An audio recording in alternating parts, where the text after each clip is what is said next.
Greetings. This is an earthquake watch for the New Zealand region for August 9, 10 and 11, 2014, and this is due to the powerful planetary alignment of Earth-Sun-Mercury, which does have a symmetry with the New Zealand region.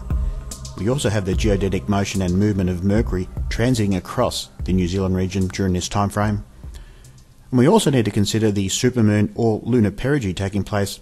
All foreshadow the potential for a 7 magnitude earthquake during this watch.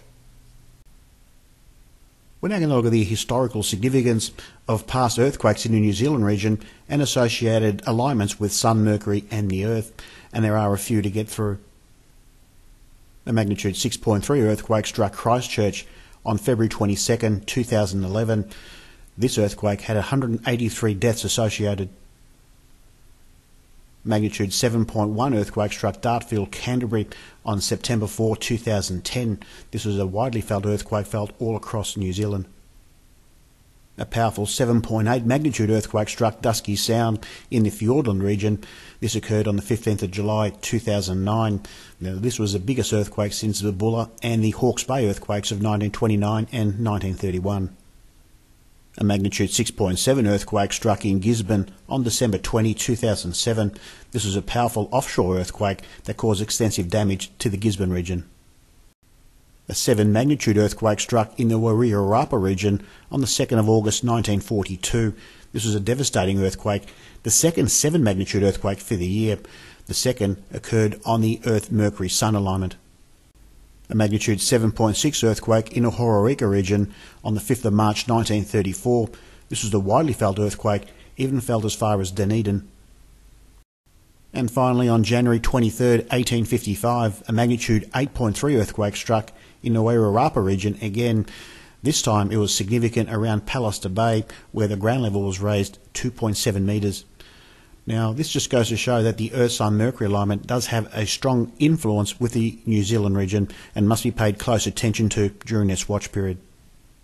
We'll now look at the important lunar influences for the month, and they are significant as we have the supermoon, or the moon's nearest approach to the Earth for the year, and this occurs on August 10, and this also represents a heightened potential for strong earthquakes here on the Earth, so it's definitely a time frame we need to watch and monitor. The month of August represents strong and heightened lunar influences for the month. Not only do we have the supermoon or lunar perigee taking place on August 10, but we also 2 weeks later have a lunar apogee, which will be its closest approach to the Earth as well. So the month of August represents heightened earthquake activity based on the very strong lunar influence. Now, continuing on with the lunar influence, we have the lunar perigee as mentioned on August 10, the lunar apogee on August 24th. Now, the important lunar declinations occurring on the 7th and also the 19th will play a significant role in terms of potentials for large earthquakes here on the Earth, and I am concerned about the time frame of August 8 to 11 for the New Zealand region based on the lunar declination, and also further symmetry regarding the declination of Sun and Mercury, which will be within a 2.5 degree threshold.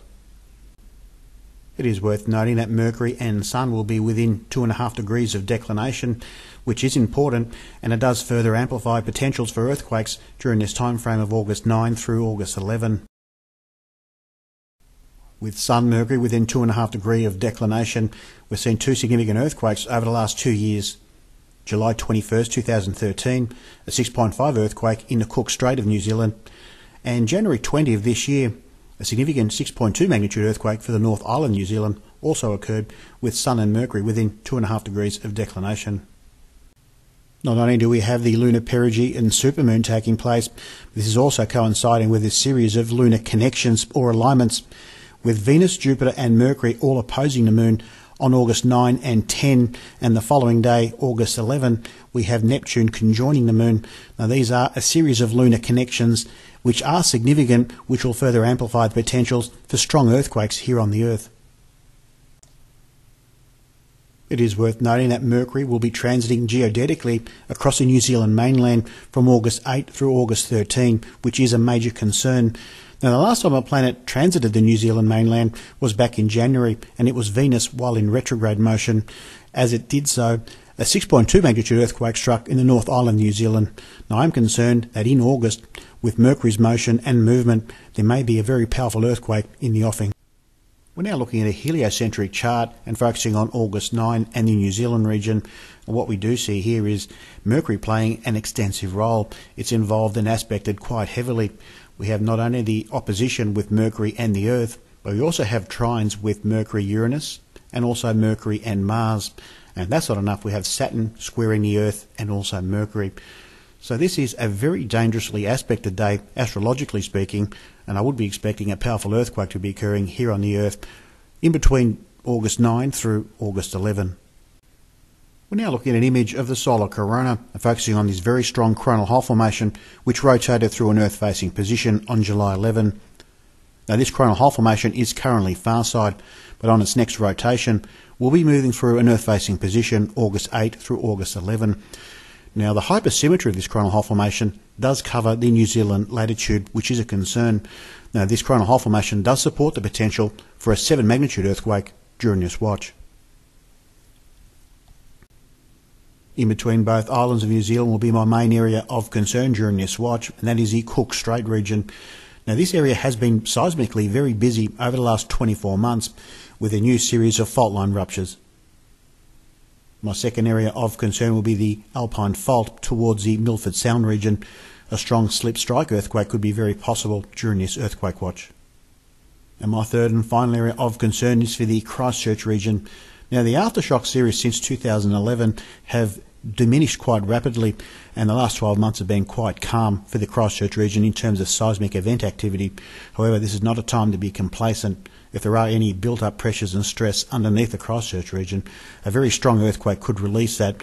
So it's definitely a time frame we all need to watch and monitor, especially those living in and around active fault lines across the New Zealand mainland.